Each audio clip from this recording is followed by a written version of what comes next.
Lyon demain, le quart d'heure lyonnais, toute l'actualité chaque matin. Gérald de Bouchon. Bonjour et bienvenue dans ce quart d'heure lyonnais spécial été. Dans quelques instants, nous ferons un focus sur une association lyonnaise qui mène l'essentiel de son action en République démocratique du Congo. PIWAC, qui recueille en effet les primates, notamment les chimpanzés et quelques petits singes que l'on appelle les cercopithèques, victimes de l'homme, et leur offre une chance de retourner à la vie sauvage dans leur milieu protégé. PIWAC vulgarise la primatologie également en France à travers des conférences. Amandine Renaud nous expliquera tout à l'heure comment elle s'est passionnée pour les chimpanzés menacés de disparition sur la planète. Mais d'abord, l'actualité. En bref, le nombre d'hospitalisations pour Covid continue d'augmenter dans le Rhône. 36 nouveaux patients en Covid+, ont été admis entre dimanche et lundi, dont 12 en réanimation. 273 patients en Covid+, sont hospitalisés, dont 69 en réanimation dans notre département. Après 4 jours de baisse, le taux d'incidence est légèrement remonté, atteignant 300 pour 100 000 dans le département et 328 pour 100 000 dans la métropole.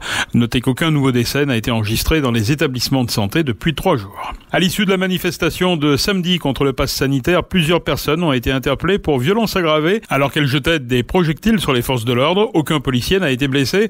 7 adolescents ont été interpellés vers 17h au niveau de la place Bellecour, dont le plus jeune, âgé de 12 ans, a été placé en retenue, les 6 autres ayant été mis en garde à vue. Ils ont tous été présentés en tout cas au parquet des mineurs dimanche. Un individu majeur a lui été interpellé vers 19h place Rouville dans le 1er arrondissement sur les pentes de la Croix-Rousse pour participer à un attroupement malgré la sommation de se disperser. Il s'agit d'un Villeurbanais de 21 ans qui était également présenté hier au parquet. Lyon demain, un site internet, du son, de l'image, un média complet pour les Lyonnais qui font avancer la ville. Chaque année, l'ambroisie fait vivre un cauchemar aux 640 000 personnes allergiques d'Auvergne-Rhône-Alpes. Notre région est la plus touchée par ce phénomène. L'ambroisie, originaire d'Amérique du Nord, a fait sa première apparition sur notre territoire au 19e siècle. Cette plante envahissante n'a depuis cessé de proliférer.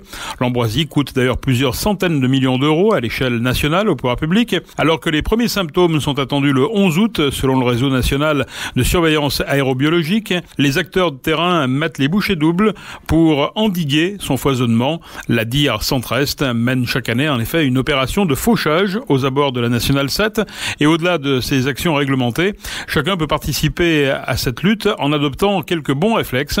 Notez que depuis 2014, la plateforme Signalement Ambroisie permet au grand public d'être acteur de la lutte et de contribuer au repérage mené par les collectivités via une application smartphone et un site de cartographie internet. La présence d'ambroisie peut également être signalée par courrier électronique contact@signalement-ambroisie.fr et puis un numéro de téléphone, le 0972 376 888. Lyon demain, programme durable.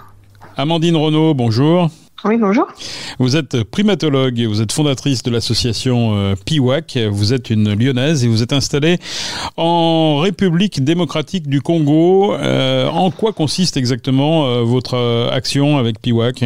Alors, l'association, en fait, a 2 grandes missions. La première est en France. Donc, en fait, on va sensibiliser le public à la cause des grands singes et à la déforestation. Et la deuxième action se passe, du coup, en République démocratique du Congo. On a ouvert un centre de réhabilitation pour primates. En gros, on a ouvert un refuge pour des singes qui sont victimes du braconnage et de la déforestation dans l'objectif de leur rendre leur liberté dans quelques années. Et pour ce faire, on travaille uniquement avec les communautés locales, donc les populations villageoises surtout. Alors, c'est une activité qui n'est pas traditionnelle, on va dire ça comme ça. Comment est né ce projet ? J'avais travaillé pendant plusieurs années dans d'autres projets singes, chimpanzés et bonobos, grands singes plus précisément. Et en 2013, en fait, je me suis lancée surtout avec l'envie des amis en fait qui m'ont poussé à monter mon propre projet. Donc en fait c'est parti de là. En 2013 j'ai lancé l'association. Il m'a fallu à peu près 2 ans pour récolter des fonds au départ pour pouvoir partir. Et donc l'aventure a vraiment commencé sur place en 2015. Et là vous partez à la découverte donc de ces chimpanzés. Comment ça se passe ? Qu'est-ce que vous découvrez ? Alors en fait quand je suis partie en 2015 c'était pour présenter le projet aux autorités et puis avoir leur aval. Donc ça m'a pris 2 ans. C'est en 2017 qu'on a eu toutes les autorités l'autorisation du gouvernement congolais pour exercer en tant que centre de réhabilitation pour primates. Et en fait, en 2015, ce qu'on a fait, c'est pas tout de suite chercher des singes parce qu'il nous fallait d'abord un lieu d'accueil. Donc en fait, ce que j'ai fait en 2015, c'est d'abord faire une prospection de terrain pour pouvoir installer le refuge. Donc ça a commencé avec l'achat de terres auprès de chefs coutumiers. Donc c'est des chefs traditionnels de famille qui ont des terres ancestrales et qui décident de les vendre. Comment s'est passée justement votre installation dans un pays qui n'est pas le vôtre? Il fallait aussi sensibiliser, je dirais, ces autochtones à cette cause des singes? Alors en fait, au départ, on m'a regardé un petit peu avec des gros yeux. Mais en fait, on est dans une zone où il y a vraiment très peu d'opportunités d'emploi. On est au sud-ouest de la RDC, on est proche de l'Angola et c'est vrai que c'est un coin assez reculé où il n'y a pas de grande activité économique. Donc en fait, les gens nous ont plus accueillis de manière positive parce qu'ils ont vu qu'ils pouvaient justement avoir des opportunités d'emploi et des emplois durables. Donc au départ, oui, on a été bien acceptés par rapport au travail. Et en fait, étant donné que les populations locales sont formées sur place et qu'elles vivent avec moi au quotidien avec les singes, elles ont appris à vivre avec des singes qu'elles voyaient seulement comme de la viande auparavant. Et du coup, il y a des liens qui se sont créés. Et en fait, les travailleurs du projet sont aujourd'hui les premiers ambassadeurs du projet parce que c'est eux qui vont eux-mêmes sensibiliser les villages, les autres familles à la cause des grands singes. C'est eux qui vont leur expliquer qu'il ne faut pas déforester, qu'il ne faut pas tuer les singes. Donc voilà, c'est parti de rien du tout. Et en fait, ça fait un petit peu effet boule de neige parce que c'est vraiment avec les populations locales qu'on arrive à avancer aujourd'hui. Est-ce que vous pouvez nous rappeler pourquoi les chimpanzés, tout simplement, sont en danger dans cette région du monde? Alors, les chimpanzés sont en danger dans tous les pays dans lesquels on va les trouver, malheureusement, comme toute la faune sauvage, en fait. Les chimpanzés sont principalement menacés de disparition à cause de la déforestation, donc la perte de leur habitat, parce qu'on déforeste sur place pour l'agriculture, la monoculture, le bois de chauffe. On déforeste aussi pour nous, pour tout ce qui est bois exotique et monoculture intensive, comme l'huile de palme ou comme l'huile de coco, par exemple. Donc forcément, quand on déforeste, les singes perdent leur habitat, perdent leur lieu de nourriture, leur lieu de reproduction. Ils n'ont plus de quoi se nourrir ni de quoi vivre, tout simplement. Et la deuxième cause de disparition des chimpanzés, c'est la chasse. En fait, les adultes sont chassés pour leur viande et les petits qui sont accrochés au ventre de leur mère sont récupérés pour être vendus comme animal de compagnie ou exportés vers la Chine ou dans des centres de recherche d'expérimentation et autres. Donc ça, c'est les deux premières causes. Et ensuite, il y a une grande cause qui touche tous les singes, pas que les chimpanzés, c'est tout ce qui est maladie, transmission de maladies humaines. Donc il faut savoir que, par exemple, plus on va déforester, plus on va créer des routes pour aller déforester, plus les chasseurs, par exemple, vont pouvoir avoir accès facilement à des coins isolés et tuer davantage de singes.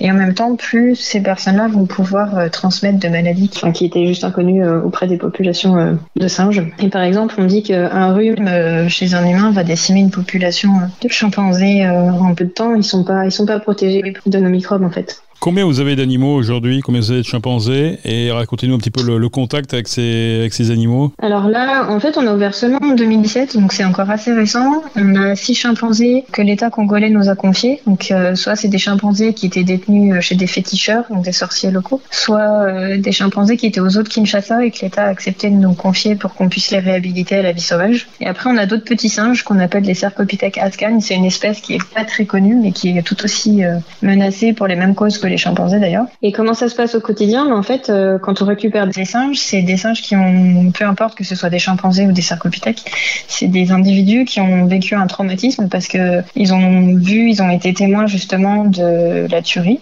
au niveau de leur groupe. Ils ont été arrachés au bras de leur mère, ils ont été transportés sur des mobylettes dans des sacs parfois drogués pour être exposés à même la rue pour être vendus. Donc ils sont assez traumatisés. Donc nous, quand on les récupère, il faut qu'on les remette d'aplomb. Et comment ça se passe concrètement? En fait, quand on les récupère, on va les placer dans une zone de quarantaine pendant 3 mois pour éviter justement qu'ils transmettent des maladies aux autres singes du sanctuaire, mais aussi aux travailleurs, tout simplement, parce qu'on peut partager des maladies. Et passer ces 3 mois de quarantaine, en fait, on va les présenter à d'autres singes de leur espèce pour pouvoir les réhabiliter. Commencer la réhabilitation, en fait, donc ça veut dire leur réapprendre la vie sauvage, leur réapprendre ce qu'ils auraient dû apprendre avec leur père. On est d'accord que ces animaux ne sont pas destinés à des zoos, par exemple, ils sont bien destinés à retourner dans la nature. Hein. Non, ils sont pas du tout destinés à être dans des zoos. On prend pas non plus de touristes, donc on veut pas les habituer au tourisme vert, qui pourrait nous rapporter de l'argent clairement, mais ce qui est contre-productif. Nous, ce qu'on veut vraiment, c'est les réintroduire en milieu sauvage, et pour ce faire, on a besoin de les désimprégner de l'homme. Donc en fait, les seuls contacts humains qu'ils vont avoir, c'est avec les membres du projet. Vous le disiez tout à l'heure, cette initiative crée de l'emploi en fait sur place. On a à peu près 10 travailleurs à l'année, plus on va dire une dizaine d'autres personnes quand on a des travaux, par exemple quand on doit construire des enclos de réhabilitation, une clinique vétérinaire ou autre. Mais au quotidien, on a 10 personnes, donc c'est des soigneurs, des mamans de substitution, donc c'est des mamans qui vont remplacer les mamans chimpanzés, donc qui vont être jour et nuit avec un bébé chimpanzé par exemple. On a des éco-gardes, on a un gardien qui va par exemple s'occuper de préparer le repas pour toute l'équipe. Chacun a son poste en fait. À Lyon, vous faites quelques conférences, vous avez une action effectivement un peu militante. Sur place également, parce que j'ai compris, notamment au niveau des femmes pour le reboisement. Vous pouvez nous détailler un petit peu cette action ? Oui, alors à la base, Piwak se veut un projet 100% féminin, sauf que concrètement, c'est pas forcément possible. Moi, je voulais vraiment impliquer les femmes des villages et leur permettre de travailler avec nous, sauf que même si là-bas, on est dans une société matriarcale, il y a beaucoup d'hommes des villages, en fait, des chefs de famille qui se sont opposés à ce que les femmes travaillent. Donc ça a été un petit peu compliqué. Donc là, les mamans, par exemple, qui sont mamans de substitution, c'est des femmes divorcées qui ne veulent plus jamais être mariées, qui font un peu ce qu'elles veulent du coup. Donc c'est plutôt bien pour nous. Et en fait, pour impliquer davantage de femmes dans le projet Piwak, on a monté un projet de reboisement parce que toutes les terres là-bas sont déforestées principalement pour le manioc, pour le bois de chauffe, pour les arachides, enfin la monoculture on va dire. Et du coup, on achète des terres pour les reboiser avec des essences forestières qui sont connues pour être consommées par les chimpanzés sauvages. Donc on a un botaniste local qui gère ce projet. Et du coup, on implique les femmes des villages qui du coup acceptent de travailler avec nous sur ce volet-là. Pour conclure, quels sont vos projets, vos actions à venir, à la fois sur Lyon et en République démocratique du Congo ? Alors sur Lyon, du moins en France, c'est un petit peu compliqué parce que on est tous un peu coincés avec le coronavirus. Mais l'idée, c'est de proposer de nouvelles conférences, donc que ce soit des entreprises, des médiathèques, des mairies ou autres. On peut proposer des conférences pour sensibiliser le public. On peut aussi aller dans les écoles à partir du CP pour sensibiliser les enfants à la cause des grands singes. Et en République démocratique du Congo, on a un projet de construction principalement de nouvelles enclos de réhabilitation pour nous permettre d'accueillir de nouveaux singes. Et on est aussi en train d'acheter beaucoup de terres aux populations locales pour pouvoir faire une aire protégée. Et pour protéger justement tous les animaux qui reviennent peu à peu sur notre site. On a des antilopes, on a des petits singes, on a des chimpanzés sauvages aussi qu'on a découverts. Donc l'idée, c'est de racheter beaucoup de terres pour pouvoir les protéger, faire une sorte de réserve naturelle dans cette zone géographique. Merci à Amandine Renaud, primatologue et fondatrice de l'association Piwak. Merci beaucoup. Merci à vous. C'est la fin de ce quart d'heure lyonnais spécial été. Merci de l'avoir suivi. On se retrouve demain, même heure, même antenne, pour une nouvelle édition. Restez prudents.